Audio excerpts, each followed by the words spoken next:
Hello everyone. तो आज हम लोग कोविशील्ड और कोवैक्सीन के बीच में डिफरेंसेस देखने वाले हैं।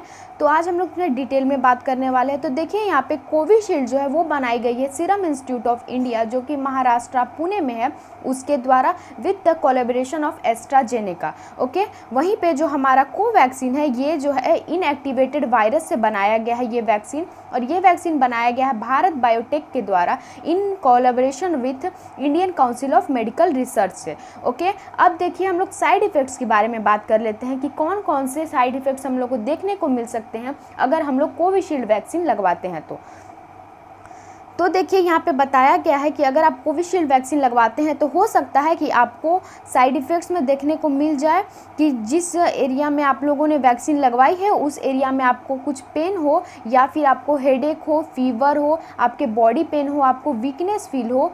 ये सारे बताए गए हैं साइड इफ़ेक्ट्स कोविशील्ड के। ओके, अभी तक इससे ज़्यादा कोविशील्ड का कोई भी साइड इफ़ेक्ट्स नहीं देखा गया। अब देखिए हम लोग कोवैक्सीन के साइड इफ़ेक्ट्स देख लेते हैं। तो देखिए कोवैक्सीन के साइड इफ़ेक्ट्स बताए गए हैं कि पेनफुल इंजेक्शन साइड। अब हो सकता है कि आपको जिस आप एरिया में इंजेक्शन लगवा रहे हैं वहाँ पे आपको पेन देखने को मिले, वहाँ पे आपको स्वेलिंग आ जाए, इचिंग हो, रेडनेस हो जाए। ये सारे कोवैक्सीन के साइड इफ़ेक्ट्स हैं। और यहाँ पे हो सकता है आपको वीकनेस हो, हेडेक हो, आपको फीवर आ जाए, वोमिटिंग हो, बॉडी पेन हो। ये सारे जो साइड इफ़ेक्ट्स हैं ये अभी कोवैक्सीन के अभी तक देखे गए हैं। इससे ज़्यादा कोई भी कोवैक्सीन का साइड इफ़ेक्ट अभी तक तो नहीं देखा गया है।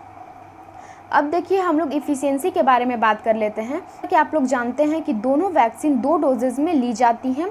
फर्स्ट के बाद आपको सेकेंड डोज कुछ टाइम इंटरवल के बाद लगता है। तो पे बताया गया है कि कोविशील्ड का अगर आप फर्स्ट डोज लगवाइएगा तो उसके बाद 70% की इफ़िशियंसी यहाँ पे बताई गई है। वहीं कोवैक्सीन का फर्स्ट डोज के बाद कितना परसेंट का इफ़िशियंसी हम लोग को देखने को मिलेगा ये हम लोग को अभी तक कोई भी डाटा अवेलेबल नहीं है।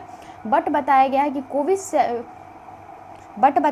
कि कोवैक्सीन का जब आप दोनों डोज ले लीजिएगा तो उसके बाद आपको 81% की इफ़िशियंसी देखने को मिलेगी। तो अब हम लोग देखिए टाइम गैप के बारे में बात कर लेते हैं कि कितने टाइम इंटरवल के गैप के बाद हम लोग को सेकेंड डोज लेना है आफ्टर द फर्स्ट डोज।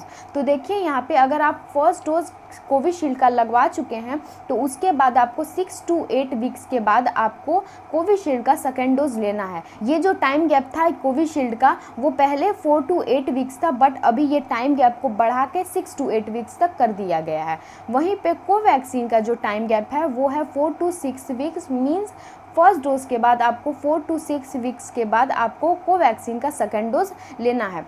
अब देखिए यहाँ पे एक बहुत बड़ा क्वेश्चन सब लोगों के दिमाग में आ रहा था कि क्या कोई पर्सन, अगर कोई डायबिटीज़ का पर्सन है, हाई ब्लड प्रेशर का पर्सन है, या फिर वो किसी तरह का अस्थमा का पेशेंट है, या उसका किडनी ट्रांसप्लांट हुआ है, तो क्या वो वैक्सीन ले सकता है? क्या ये वैक्सीन सेफ़ है उनके लिए?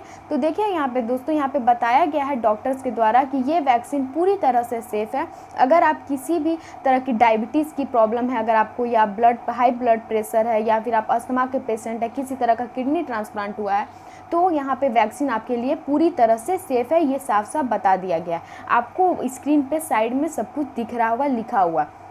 एक और इम्पॉर्टेंट बात कि किसको सबसे पहले वैक्सीन लेनी चाहिए। तो देखिए जैसा कि डॉक्टर्स के द्वारा बताया गया है कि कोई भी, जैसा कि आप लोग जानते हैं कि फर्स्ट में ये जो वैक्सीन है वो डॉक्टर्स और जो हमारे फ्रंट लाइन वर्कर्स हैं उनको दी गई थी। उसके बाद बताया गया है कि ये वैक्सीन जो अगर कोई पेशेंट है, अगर कोई डायबिटीज़ का, अस्थमा का, किडनी किसी को डिजीज़ है, या कोई लिवर डिजीज़ है, तो यहाँ पे हाई चांसेस हैं उन सारे पेशेंट्स के कोविड से इन्फेक्ट होने को। इसीलिए उन लोगों को सबसे पहले वैक्सीन लेनी चाहिए। तो आई होप कि आप लोग का ये सबसे बड़ा जो क्वेश्चन था ये क्लियर हो गया होगा कि अगर कोई ये पेशेंट है डायबिटीज़ का, हाई ब्लड प्रेशर, शुगर का, तो उसको लेना चाहिए यहाँ वैक्सीन कि नहीं। तो यहाँ पे पूरी तरह से साफ साफ बता दिया गया है कि ये पूरी तरह से वैक्सीन सेफ़ है अगर आप इन सारी प्रॉब्लम को फेस कर रहे हैं तो। ओके, अब देखिए एक और क्वेश्चन कि किन पर्सन्स को यहाँ पे वैक्सीन नहीं लेनी चाहिए।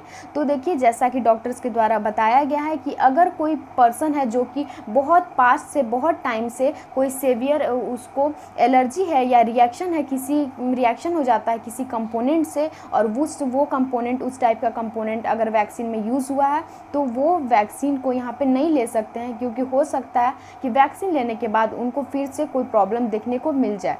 और दूसरा केस है कि अगर अगर कोई पर्सन जो है वो फर्स्ट डोज ले चुका है वैक्सीन का और उसके बाद उसको किसी तरह का सीवियर प्रॉब्लम फेस करने को मिले, जो कि हो सकता है उसके वैक्सीन लेने के बाद उसको हुआ हो और वैक्सीन की वजह से हुआ है, तो वहाँ पे वो सेकेंड डोज को अवॉइड कर सकते हैं। बस यही 2 केसेस हैं जहाँ पे डॉक्टर्स के द्वारा बताया गया है कि अगर पर्सन को ये 2 प्रॉब्लम है तो वो वैक्सीन को अवॉइड कर सकता है। बाकी सब केसेस में आप वैक्सीन लेने ज़रूर जाएं। वैक्सीन की अभी बहुत ज़्यादा शॉर्टेज चल रही है, तो आपको जो भी वैक्सीन मिलता हो तो आप पहले प्रेफर करें कि आप वो वैक्सीन लें। तो आई होप कि आपको जो मैंने आपको समझाया, आपको इससे रिलेटेड सारे क्वेश्चन क्लियर हो गए होंगे। अगर आपको ये वीडियो पसंद आया हो तो प्लीज़ हमारे चैनल को सब्सक्राइब कर लें। Thank you.